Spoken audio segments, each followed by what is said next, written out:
My name is Miles, and this is Make with Miles Maker Mondays. In this series, I'm going to be asking makers 3 different questions.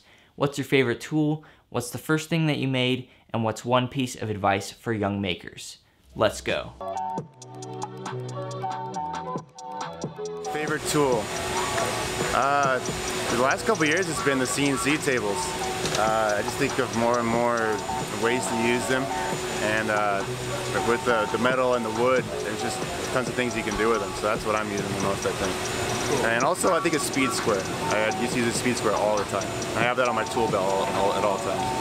Oh man, I had all kinds of Legos and Connects when I was young. And I'd just spend hours up in my room alone working on those, and I was just like in my own world.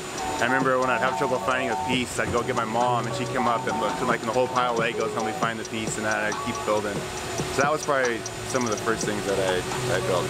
I think my advice would be to figure out what you love doing, not because it's gonna make you money or it's maybe a career. Just figure out what you love doing and do it for that reason, and let everything else like happen along the way.